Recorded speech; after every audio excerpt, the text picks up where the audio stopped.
Today I'm doing my first build video from the Dominion box set that we opened the other day. After banging on about how much I like the design and the model for Andrasta, it only seemed fitting that first of all we build Vindicators. That doesn't make a lot of sense, but upon reviewing my army list for the narrative campaign that we're putting together, it actually transpired that I have no battle line for Stormcasts. I was under the impression that Sequitors were battle line, but it turns out that that is only the case if you have a particular general, and I do not have that particular general. So Vindicators. The bases that I'm using today were printed on my Longer Orange 10, and credit for them goes to Hedron Manufacturing Inc. for this lovely Zendikar themed base. The next one is Tatsura for this obelisk base with a nice cracked earth pattern. I actually had to rescale this one, which is why the obelisk has a little bit of an odd shape to it, but it still looks very good. And finally too, and I hope I'm pronouncing this right, Enepe Dude for these ruins bases, which I think are really excellent. I use them for a lot of my Stormcast models. They come in a lot of different sizes and shapes. They're very, very useful. And I will be linking the Thingiverse pages for all three of those artists in the comment section below. The concept that I've gone for these Vindicators is based on the fact that in my teenage years I actually knew a number of people who all shared the name Andrew in common. And I really liked the idea that in the vast halls of Sigmar, a whole bunch of people with just the same name ended up lumped together and put into a squad and then sent down to do battle as a team. I did realise a little way into the process that there was going to be a female model in the unit, and I have never known anyone called Andrea, but by that point the concept was such a runaway success that I just went with it anyway. The first model in the unit is Andrew Julius, who is an Azurite signifier. They're a flag waver of sorts. The story that I came up with for Julius just didn't make sense for anybody who was wielding a weapon. I'll talk about that in a second. I'm using a small file here to tidy around the edges of the model as I go. There are proper sprue remover tools, and sometimes I use a craft knife as well, but it does often result in injury on my part, which isn't ideal. So I've found that this is the safest option for me. Julius lived in the great twin city of Hammerhall, where he was renowned throughout the city as the finest purveyor of cooked meats in all of the land. In fact, rumour has it that Sigmar himself would adopt a human guise to sample his excellent sandwiches. One day, upon learning of Julius's feigning health, Sigmar summoned him to Azure so as not to lose his favourite breakfast to the dark clutches of Nagash. Some even say that this was the straw that broke the proverbial camel's back and the catalyst for the soul wars which subsequently rampaged across the mortal realms thereafter. It was at this point I realised that I had stopped reading the instructions sometime previously and had instead just been picking parts that looked like they were correct. The issue being, as you can see here, that I had chosen the wrong arm, got the shield attached to it, and then could not fit it to the body because I had in fact picked up a lady's arm. I then go on to pick up another incorrect arm before finally getting the arm that actually goes on this torso. Read the instructions, kiddywinks. Yeah, Julius' story is a bit silly, and also majoritively untrue, even within the context of his own canon. The truth is, Julius does not talk about his former life, for whatever reason that may be. This is just a little story that other Stormcasts like to tell one another about Julius. With the model assembled, I clipped the little pin off the bottom of his foot that is supposed to hold him into his base, because I have better and grander plans for a base for him. My original thought had been to use that lovely Hedron base for him, just because it would look dramatic with him standing at the edge of a cliff, but obviously he didn't fit on there.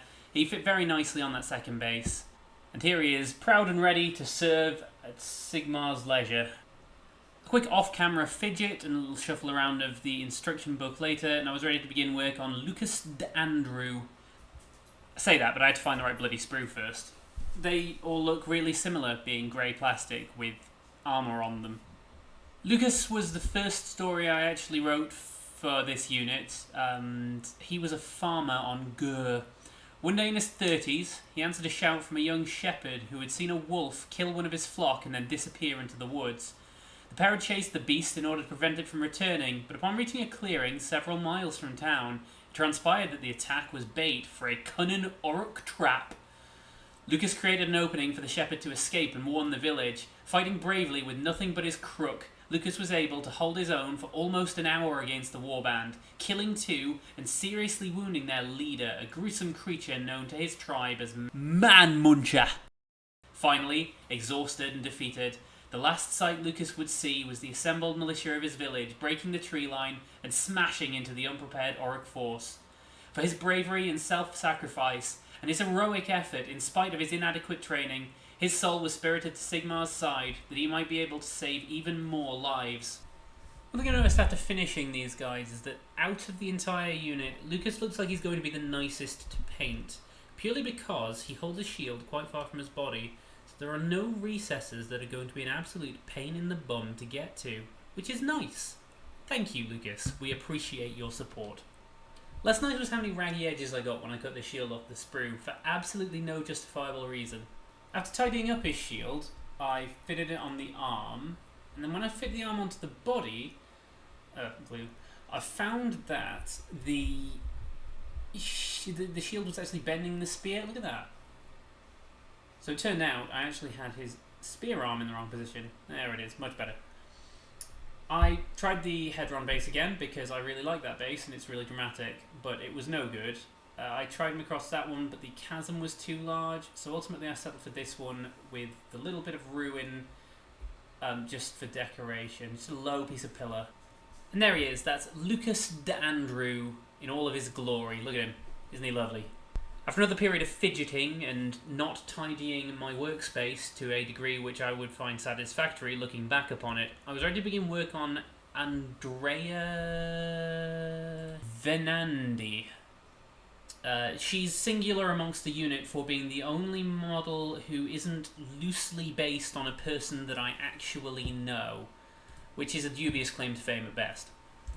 Andrea also has a very heroic story surrounding how she came to be in the service of Sigmar. She lived in a small village which was tyrannized by a tribe of ogres. Once a week, they would subject the villagers to cruel punishments and demand crippling tribute, or else they would kill children or other terrible things. In her teenage years, Andrea was able to rally the people into a state of rebellion against the ogres, and she herself was able to slay the leader with his own spear. Her injuries were grievous, though, and ultimately she was rescued by Sigmar in order to continue to inspire others to fight in the name of order and righteousness. None of this made her any easier to put together, though. What I'm wiggling with here is her head, which I have managed to put in backwards, and then seriously struggled to get it out again. Then we moved on to her legs, and I couldn't figure out whether I was supposed to put her legs together first and then put them in the body and close it around it, or whether I was supposed to put the body around first. It took me a while to figure out which way around these parts went. I did get there in the end, as you can see. Oh, I missed talking about when I switched to the craft knife as well, which you may have noticed. Ultimately, I decided that the risk of injury was in fact worth how much faster I'm able to do this using the craft knife, and how much better it is than using a little file, which just can't quite get into all the little nooks and crannies the way the knife can. That being said, when it comes to you, safety first, please don't hurt yourself. I have actually put some really serious cuts on my thumb and fingers doing this, and I would recommend against trying to copy me, because just because I'm doing it on the internet doesn't mean that I'm smart. In fact, it almost certainly proves that I'm not. By this point in the process, I'd learned to tell the difference between the male arms and the female arms, which made selecting the parts hereafter a lot easier. The rest of the assembly went off without a hitch, I think. The shield was easy enough to tidy up, and it all went together very, very nicely in the end. There she goes, look at straight on. And from there we can move straight onto the base selection process, which actually took a devastatingly short amount of time for Andrea. The first base I picked up just fit her perfectly, and we were away straight away. And there she is, looking lovely. Look at her, lovely. Look at nice. 3 down and 2 to go.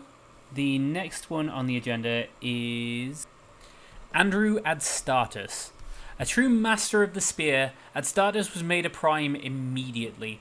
His skills were honed over a lifetime of training on Gur, where he survived alone for decades thanks to his steely determination and martial prowess. Though never seeking to pursue acts of heroism, Adstartus saved many lives and struck many a great blow to the forces of destruction over his lifetime, quietly dispatching many disorganized tribes of Oryx and slaying many wild creatures. What was really good about this one is that after bragging about how much better I'd got at spotting whose parts were whose, I actually did an absolutely terrible job of figuring out which parts I was meant to be using for this. I consulted the guide, which is just off camera a lot, and still managed to pick a lot of the wrong parts. Look at me. Flailing around, no idea what I'm doing. Now also seems like a good time to mention, though, that I haven't really talked about how nice I think these models actually are. I mean, it kind of goes as standard that the level of detail on them is really, really good, but I'm still going to say it, the level of detail on them is really, really good. They're all in really nice poses. They were really nice and easy to put together once I'd cut the right parts out anyway. And I think there was just enough extra detail on the prime spear and shield to differentiate them from the standard spear and shield, just to make him look that little bit extra special. Especially the shield, when I get that off here. It's just got a nice little bit of extra banner along the bottom. It just makes a humongous amount of difference, I think, to the overall look of the model. Coupled with his nice swooshy bit on his head, whatever the technical term for that's supposed to be. Whoop, there goes a bit. I finally managed to get to use that Zendikar base that I really like as well, which was so good. And there he is. Look at that. Like, I'm not gay, but if I were gay for small plastic men, he'd be my type. Love that base so much, and he just looks so good on it. That's perfect. We've got one left to do, and that is Andrew Galvanus.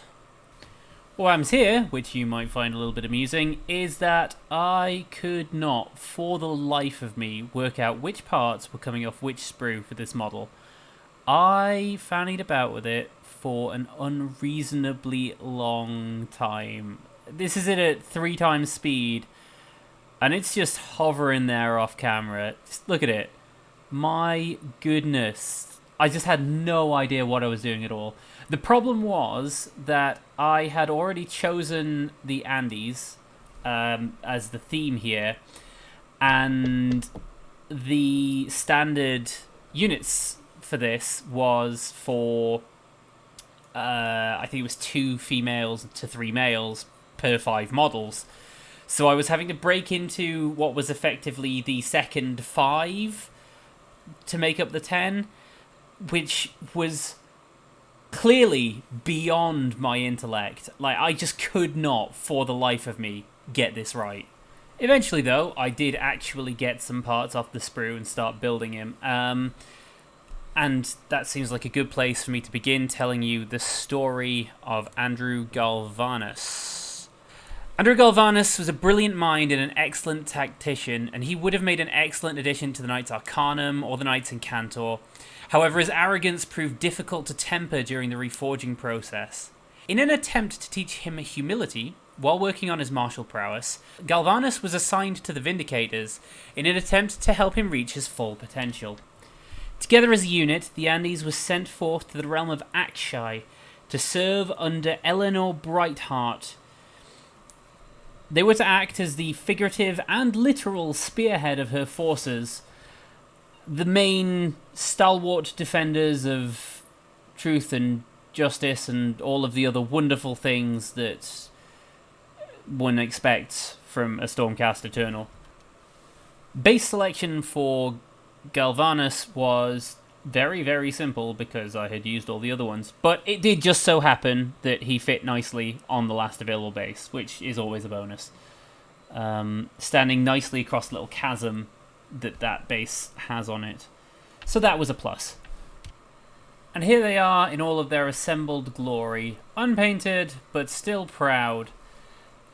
No bonus points for noticing that I don't have a motorized turntable, and that I am gently nudging that around with my finger. But don't let that detract from how regal and majestic they appear.